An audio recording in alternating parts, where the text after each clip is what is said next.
nədir? Biosfer, baxın, biz keçmişik litosfer, yerin daş təbəqəsidir. Hidrosfer neydi? Su təbəqəsi idi, çaylar, göllər, bütün quru suları. Sonra atmosfer hava təbəqəsidir. Biosfer isə bunların bir-biri ilə qarşılıqlı əlaqəsidir. Yəni biosferə bitkilər, heyvanlar, bütün mikroorqanizmlər daxildir.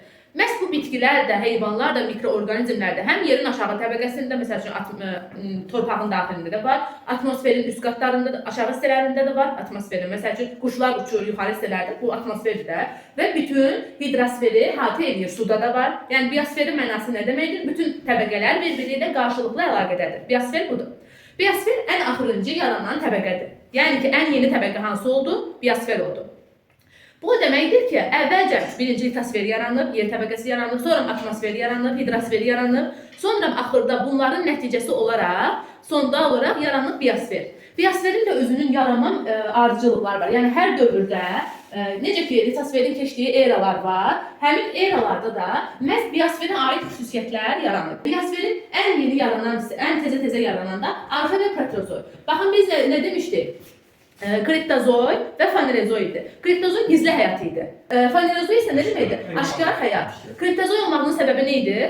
O dövrdə Qalıq və heç bir heyvan bitki qalları tapılmamışdır. Ancaq fanerozoyda zamanla tapıldığına görə o onurğalı heyvanlara əsasən onları dövrlərə İndi arxa və proterozoy dövrlərində gizli həyatda hələ su yosunları, ilkin bakteriyalar yaranır. Məhz bu təbəqədə hələ karbon qazı var. Yəni ki, atmosferdə sərbəst formada oksigen qazı yoxdur. Daha sonra gəlir alt paleozoyda, artıq suda, məhz belə deyil ki, bu elə arxa və proterozoyda və alt paleozoyda hələ yaranan ilkin yosunlar, bakteriyalar suda yaranır, quruda yaranmıyor. Aydındır? Daha sonra alt paleozoyda su yosunları, bakteriyalar yavaş-yavaş çoxalmağa başlayır. Mezozoy dövründə isə artıq quru üzərində, baxın quru üzərində deməli quşlar, müəyyən qədər heyvanlar yaranmağa başladı. Biosonoz hər hansısa bir ərazidə olan canlıların bir-biri ilə qarşılıqlı əlaqəsidir. Məsəl üçün, bax biz bu ərazidə yaşayırıq. Burada həm heyvanlar var, həm bitkilər var, həm mikroorqanizmlər var və bunlar üçü də bir-biri ilə qarşılıqlı əlaqədədir. Biosonoz nədir? Hər hansısa bir müəyyən bir ərazidə yerləşən bitki, heyvan və mikroorqanizmlərin bir-biri ilə qarşılıqlı əlaqədə olması. Deməli, flora bitkilərə aiddir. Bitkilərin bütün hamısı cəminə flora deyirlər. Fauna isə nə? Heyvanların hamısının cəminə fauna deyirlər. Baxın, yer kürəsində bitkilərin, heyvanların, mikroorqanizmlərin yerləşməsi müxtəlifdir. Yəni, ekvatorda görünən heyvan bitkilər tropikdə görməzsiniz, qütbdə görməzsiniz. Aydındır. Bunun səbəbi nədir? Günəş şüalarının düşmə bucağından asılıdır. Okeanda yaşayan canlılar üç hissəyə bölünür. Planktonlar nə oldu? Suyun 200 metrə qədər olan hissəsində yaşayanlardır. Onlar sərbəst suda hərəkət edə bilmə bacarıqları yoxdur. Yosunlar, mollyuskalar planktonlara aiddir. Suda bizim bildiyimiz balıqlar, bütün canlılar hamısı, əsas canlılar hamısı, bütün heyvanlar hamısı bu bentoslar təbəqəsində 1000 metrə qədər olan hissədə yaşayır. Balinalardır, balıqlardır, ağlınıza gəldiyiniz, nə bilim, hərçəng kimilər fəsiləsinə aid olan bütün heyvanlar, yəni suda sərbəst hərəkət edən canlılar hamısı nektonlar adlanır. Bentoslar isə 1000 metrdən 2000 metrə qədər. 2000 metrə qədər olan aşağı hissədə yaşayanlardır. Onlar da suda sərbəst hərəkət edə bilmirlər. Ümumiyyətlə, baxın, aşağı getdikcə bilirsiniz ki, günəş şüalarının düşmə bucağı da azalır da, yəni ayın aşağı hissə daha qaranlıq hissə hesab olunur. Və burada işıq olmadığına görə, qaranlıq olduğuna görə orada yaşayan orqanizmlər ümumiyyətlə heç görmə qabiliyyəti də yoxdur, gözləri də yoxdur. Yəni Allah bunları yaradanda elə yaradıb ki, bunların görməyə ehtiyacı yoxdur. Yəni bunlar burada yaşayırlar, bura qaranlıqdır. Yəni belə deyək, göz verməyib Allah olaraq. Çünki görmələrinə zaten şərait yoxdur. Bunlar lentvari formada, elə bilirsiniz, ilbiz də deyil, lentvari formada olan bəzi canlılar var ki, yaşayır bentoslar təbəqəsində. Aydın oldu. Deməli, okeanın biokütləsi 3 hissəyə bölündü. Hansı idi? Planktonlar hansılar aid idi? 200 metrə qədər olan yosunlar. Bəli, yosunlar, mollyuskalardır. Bunlar sərbəst canlılardır. Bəli. Yox, sərbəst canlılar deyil. Sərbəst canlılar hansılardır? Bentos, deməli, nektonlardır. Nektonlar neçə metr? 1000 metrə qədər. Sonra bunlar bütün ağlımıza gələn bütün canlılar, balıqlardır, xərçəkimlərdir, bütün hamısı bunlara aiddir. Və bentoslar burada təzyiq çox olduğuna görə, qaranlıq olduğuna görə onların görmə qabiliyyəti yoxdur və məhduddur. Məhdud və yaxud da yoxdur. Daha dərində yaşayırlar. onlar haqqında demək olar ki, məlumat çox azdır. Torpağın formalaşmasına təsir edən amillər. Birinci gəlir günəş enerjisi. Baxın, torpaq günəş enerjisi hansı ərazilərdə daha çox alırsa, həmin ərazilər daha deməli məhsuldar torpaqlar hesab olunur. Aydındır? İkinci bir səbəb yeraltı sular. Yeraltı sular nədir? Baxın, deyirik ki, yağışdır, qardır, nə bilim, bütün bu sular hamısı yağış yağır, hopur yerə. Bu yerin üst təbəqəsində qalmır axı, çökür alt hissəyə. Və elə ərazilər var ki, yeraltı sular səthə yaxın yerləşir. Və səthə yaxın yerləşən ərazilərdə başlayır həmin ərazilərdə şoranlaşmağa, torpaq şoranlaşmağa. Şoranlaşan ərazi sizcə bitki və bitər, bitməz. Yeraltı sular nə qədər dərində yerləşərsə, bitki həmin ərazilərdə torpaq daha məhsuldar olar. Nə qədər üstə yerləşərsə, o ərazilər daha şoran olacaq. Heyvanlar, bitkilər, mikroorqanizmlər torpağın yaranmasının əsas səbəblərindən biridir. Baxın, bitkilər mikroorqanizmlər, yəni bakteriyalar vasitəsilə başlayır çürüməyə, tezdən torpağa qartır. Yəni ki, torpaqdan bunlar hamısı torpağın əmələ gəlməsində deməli, iştirak edən əsas qüvvələrdir. Antropogen təsir nə deməkdir? İnsan təsiri. Ən çox torpağı korlayan məsələ antropogen təsirdir. İnsanlar, təbiətə, ağacların qırılması, şəhərlərin salınması, insanlar tərəfindən yaranan reylə formaları torpaqların birbaşa olaraq korlanmasına gətirib çıxarır. Aydın bax nə idi? Bitki bitən hissəsinə adlanır. Bir də var humus. Humus torpağın üst münbit qatına humus deyilir. Aydındır. Yəni ki, bir torpaqda nə qədər humusun qalınlığı çox olarsa, həmin torpaq daha məhsuldar torpaq adlanır. Torpaqlar mexaniki tərkibinə görə bölünür qumlu, qumsal, gilli, gilicəli torpaqlar. Qumlu, qumsal torpaqlar daha məhsuldar olan torpaqlar hesab olunur. Məsəl üçün, dünyada qara torpaq fondu var. Qara torpaqlar daha məhsuldar torpaqlardır. Onlar da qumlu, qumsal. Qumlu, qumsal bir daha çox ovulmuş torpaqlardır. Aydındır. Gilli, gilicəli isə daha çox məhsuldarlığa az yararlı olan torpaqlardır. Yəni ki, torpaqlar dedik ki, mexaniki tərkibinə görə, deməli, qumlu, qumsal, gilli, gilicəli torpaqlara bölünür. Qumlu, qumsal torpaqlar daha məhsuldar torpaqlar, gilli, gilicəli isə az məhsuldar və yaxud da məhsuldar olmayan torpaqlar aid edilir. Bir də var, torpaqlar quruluşuna görə, deməli, torpaqlar quruluşuna görə strukturlu və struktursuz torpaqlar olur. Strukturlu torpaqlar daha məhsuldar, aydındır, kənd təsərrüfatında daha çox istifadə olunan torpaqlardır. Ancaq yenə də struktursuz torpaqlar kənd təsərrüfatına yararsız olan torpaqlar. Torpaqlar sonradan məsələn, bizdə kür ətrafında boz qonuş olan torpaqlar var ki, burada kənd təsərrüfatında demək olar ki, yararsızdır. Yeraltı sular səthə yaxın çıxır, torpaq şoranlaşmağa başlayır. Məhz həmin o şoran torpaqlar struktursuz, yararsız torpaqlar hesab olunur. Torpağın üst münbit qatı, baxın bura, üst münbit qatı adlanır, humusla zəngin alluvial qat. Alluvial qat çökdürmə qatıdır. Yəni, bütün çaylar gətirir öz çöküntülərini, alluvial qatda çökdürür. Aydındır. Alluvial qat, məsəl üçün, çayların gətirdiyi çöküntülər neyləri yaradır? Ovalıqları yaradır. Gəlir ikinci alluvial qat. Dedik ki, yağışlar yağır. Yağış yağırsa, deməli, yerin alt hissəsini hopur. Hopandan sonra bu yeraltı sular yer altında qalmır, müəyyən bir istiqamət alır, gedir. Əgər bu istiqamət alırsa, başlayır buradakı suları yuyub aparmağı. Bura ikinci qat yuyulma qatı və yaxud da alluvial A2 qatı adlanır. Birinci qat daha humusla zəngin, daha məhsuldar hissə idi. Amma ikinci qat yuyulduğuna görə, yəni humus yuyulur axı, humus yuyulub getdiyinə görə daha məhsuldarsız, yəni gilli-gilicəli torpaq xüsusiyyətlərinə aiddir alluvial yuyulma qatı. Daha sonra torpağın aşağıdakı alluvial qatı, o isə toplanma qatı adlanır. Süxurlar daha kip formada, daha bərk formadadır. Məsələn, bir torpaq bir ərazini qazıyın, torpağı nə qədər aşağı hissəyə gedirsə, görürsünüz ki, onun kipliyi artır. Torpağın sıxılığı kipliyi artır. Amma bu qatda da humusla zəngindir. Bura yuyulma qatından fərqli olaraq toplanma qatıdır. Aşağıda toplanma qatıdır. Və gəlirik ən aşağıda ana suxur. Yəni ki, torpağın özəyi, ana suxuru. Bu da torpağın, deməli, profil. Üstdəki təbəqə hansı təbəqə idi? Akkumulyativ toplanma. Necə bir xüsusiyyətə malik idi? Humusun miqdarı zəngin idi, daha məhsuldar torpaq idi. Əkinçilik üçün daha yararlı idi. Aydındır. Sonra ikinci qat. Yuyulma qatı necə olurdu, yuyulurdu? Suların axıntısı ilə. Axı, yeraltı suların nəticəsində yuyulma qatı idi. Azərbaycanda yeraltı sularla qidalanan hansı çaylar idi? Haran çaylar idi? Yeraltı sularla. Bir bölgə.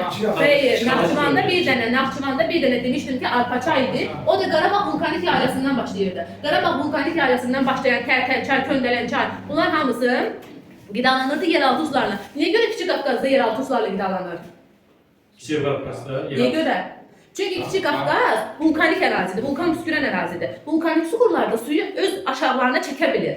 Aydındır? Vulkanik suxurlar daha aşağılara yəni çəkə bilir suyu və həmin sularla qidalanan çaylar nə vaxt bozlu olur? İl boyu bozlu olur. Ay sağ ol, il boyu olur. Niyə görə il boyu bozlu olur? Çünki yer altında həmişə su vardır, yəni o qışa yaya baxmır. Aydın oldu? Bu da bir torpağın profili. İndi entosları bu formada mən izah etmək istəmişdim.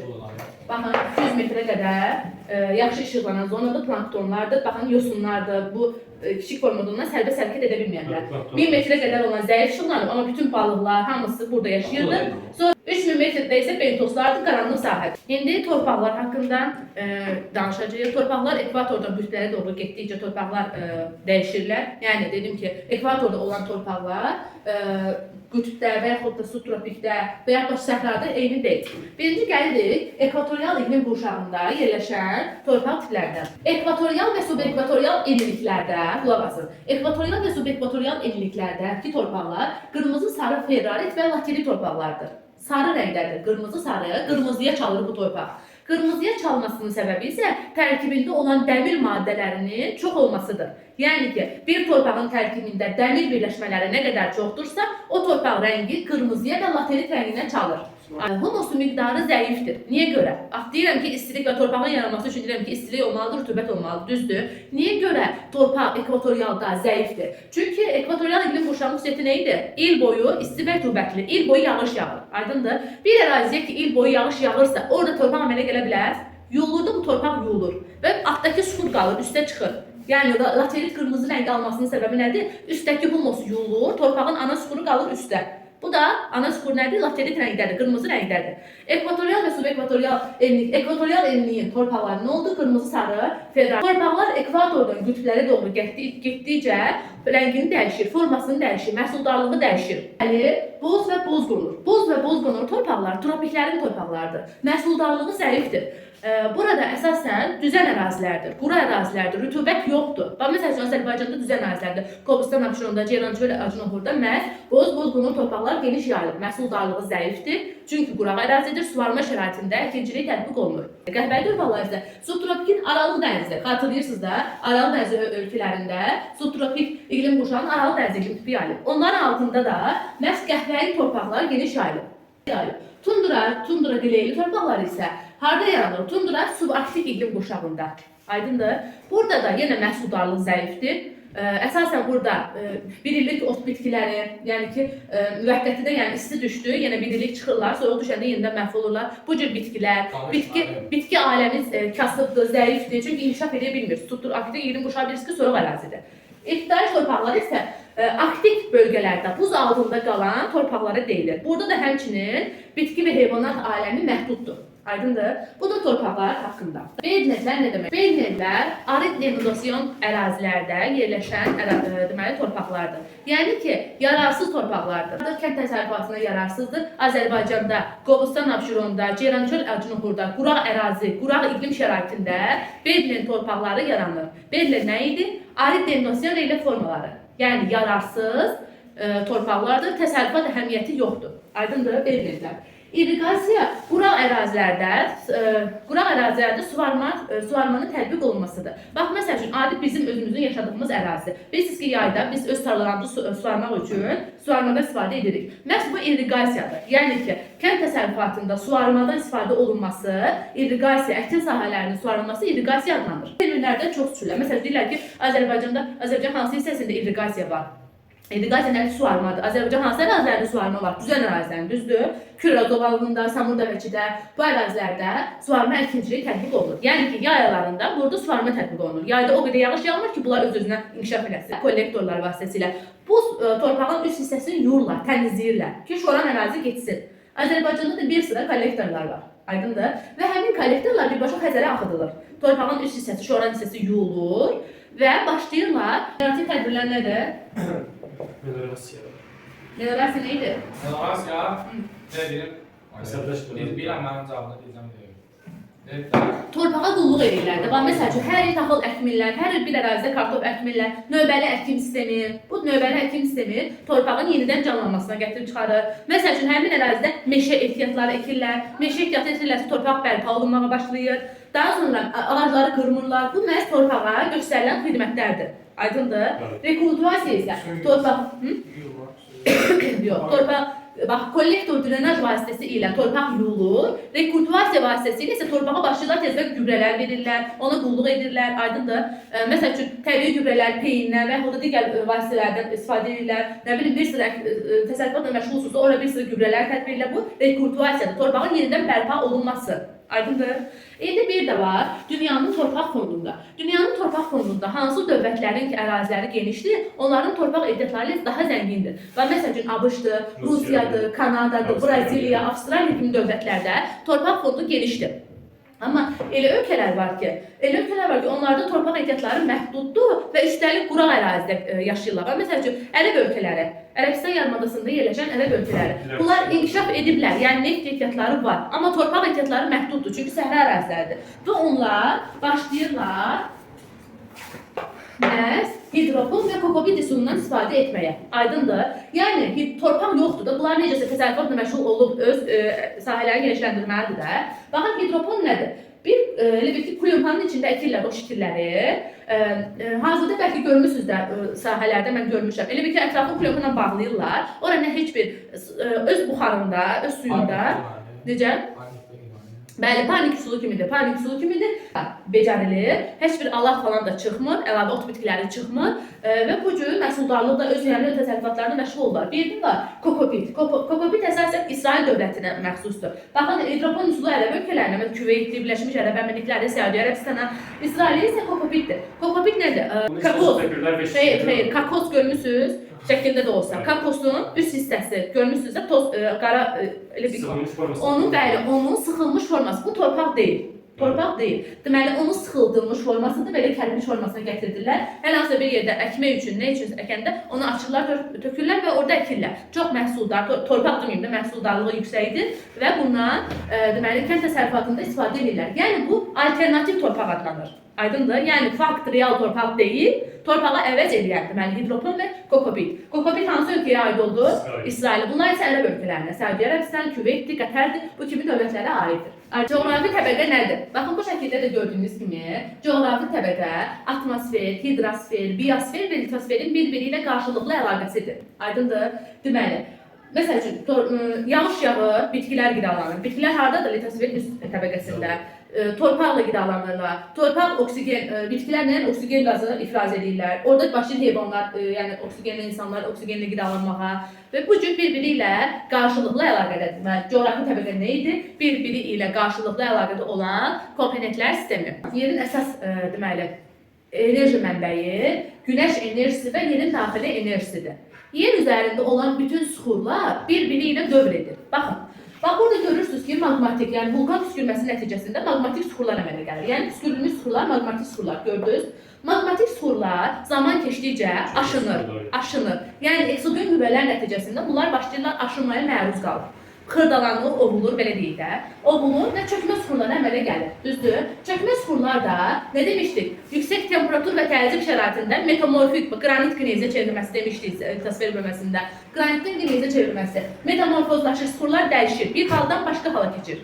Sonra başlayır, yerin daxili enerjisi artıq dövrəyə girir. Yerin daxili enerjisi nəticəsində metamorfozlaşandan sonra artıq hopur yerin altına. Altdan sonra başlayır yenə həmin ərazidə vulkan püskürməyə, yenə maqmatik magma çıxır üstə, püskürmüş süxurlar, yenə başlayır bunlar dövr etməyə. Aydındır? Yəni ki, yer səthində olan hər bir şey dövr edir. Bax, məsəl üçün, bitki, deməli, otdur, bitkilərdir. Ot yeyərkən bitkilərdir. Otdur. Otu yeyən heyvanlar. Məsəl üçün, adi heyvan toyuq deyim də. Toyuğu yeyən vəhşi heyvan, canavar, tülkü. Və bu canavar tülkü də müəyyən bir zaman sonra ölür və həmin ölənin yəni ki, çürüməsində mikroorqanizmlər iştirak eləyir. Həmin o çürüntüdə yenidən torpağa qarşı. Yenə torpaqdan ot əmələ gəlir. Aydındır. Gördünüz, bir-biri ilə bu cür dövr eləyir. Aydındır. Təbiətdə də hər şey belədir. Hər şey dövr eləyir. İnsan yaranır torpaqdan. Torpaqdan yaranırsa müəyyən bir zaman ölür. Mikroorqanizmlər vasitəsilə tezdən torpağa qayıdır. Aydındır? Dedik biz torpaqdan yaranmışıq, torpağa qayıdacağıq. Yəni bu terminin izahı belədir. Dedik ki, birbaşa olaraq müasir dövrə gəlib çatmayıb, coğrafi təbəqənin mərhələləri var. Necə ki, litosferdə, hidrosferdə, atmosferdə müəyyən bir dövr keçibsə, məhz biosferdə müəyyən bir dövr keçir. İlk yaranan vaxtdan biogenə qədərki mərhələ adlanır. Biogenə qədərki mərhələdə hələ heç bir canlı orqanizmlər yox idi və havada karbon qazı üstünlük təşkil edirdi. Yəni oksigenin miqdarı da demək olar ki, yox səviyyəsində idi. Aydındır? Yəni hələ heç bitki orqanizmləri yoxdur. Deməli, karbon qazının miqdarı yüksəkdir. Oksigen qazı azdır. Biogenə qədər mərhələ. Ən uzun mərhələ məhz biogenə qədərki mərhələ hesab olunur. Sonra başlayır biogen mərhələsi. Biogen mərhələsi burada artıq bitkilər, bütün heyvanlar, canlı orqanizm yaranmağa başladı. Artıq bitkilər yaranırsa, oksigenin miqdarı da bilirsiniz ki, fotosintez prosesində oksigenin miqdarı artmağa başladı və biogen mərhələsinin sonu antropogen mərhələsində insan yarandı. Bütün insana aid bütün landşaftlar, antropogen landşaft, insanın təbiətə təsiri məhz antropogen mərhələdədir. Aydındır? Ən yeni mərhələ hesab olunur. Sizdən testdən soruşacaqlar ki, məsəl üçün antropogen mərhələdə nə baş verir? İnsanın təbiətə təsiri, nə bilim şəhərlərin salınması, texnologiya landşaftların qurulması, ağacların qırılması, nə mənfi şeylər, xüsusiyyətlər varsa, yazılırsa antropogen mərhələyə görə. Çünki bu mərhələlərdə insan yox idi. İnsanın təbiətə təsiri yox idi. İnsan yarandı, başladı təbiətə təsir göstərməyə. Yəni, təbiətin qanuna uyğunluqları var. 3 qanuna uyğunluq var. Bütövlülük, ritmiklik və zonallıq. Bütövlülük nədir? Bütövlülük də bayaq da izah elədim sizə. Hər şey bir-birindən asılıdır. Biosfer hidrosferdən, hidrosfer atmosferdən, atmosfer hidrosfer bir-biri ilə qarşılıqlı əlaqədədir. Hamısının bir-birinə təsiri var. Bütövlülük nədir? Bütün təbəqələr, bütün canlı orqanizmlər, heyvanlar, bitkiliklər bir-birinə qarşılıqlı əlaqədədir. İndi gəlir ritmiklik. Ritmiklik özü də sutkalıq, illik və çox illik. Adından da göründüyü kimi sutkalıq ritmiklik təkrarlanma deməkdir. Aydındır? Sutkalıq ritmiklik bir gün ərzində təkrarlanan hadisələr var. Məsəl üçün, deyirəm ki, brizlər gün ərzində sudan quruya, gecə qurudan suya. Aydındır? Gün ərzində 2 dəfə qabarma çəkilmə hadisəsi gündüz və gecə baş verir. Gün ərzində 2 dəfə təkrarlanırsa, bu adlanır sutkalıq ritmiklik. Məsələn, şəhin yaranması. Bunlar sutkalıq ritmikliyə aiddir. İllik ritmiklik ildə 1 il ərzində baş verir. Bax, məsəl üçün deyirəm, qarın yağması, qarın əriməsi, buzlaqların əriməsi. Buzlaqlar qışda buz bağlayır, yayda əriyir. Aydındır? Məsəl üçün, musson kökləri, yay mussonları dənizdən quruya, qış mussonları qurudan dənizə. 1 il ərzində təkrarlanır bu hadisə. Məsəl üçün, çox illik isə uzun bir dövr lazımdır buna. Güneş tutulması. Uzun bir dövr lazımdır. Retsiya mərhələsi, transkripsiya mərhələsi, keçmiş ildə su mərhələsi, quru mərhələsi, o gün ərzində, il ərzində, 5 il, 10 il ərzində baş verir. Uzun bir dövr keçməlidir. Və yaxud da buzlaşma mərhələsi. 4-cü dövrün buzlaşması deyilir. Buzlaşma 3-5 il ərzində baş verir ki, müəyyən bir əsrlər ərzində baş verir. Baxın, sutkalıq yerin öz ox ətrafında. Soruşurlar sizlər. Yerin öz ox ətrafında. Hərəkətin nəticəsində. İllik ritmini yerin günəş.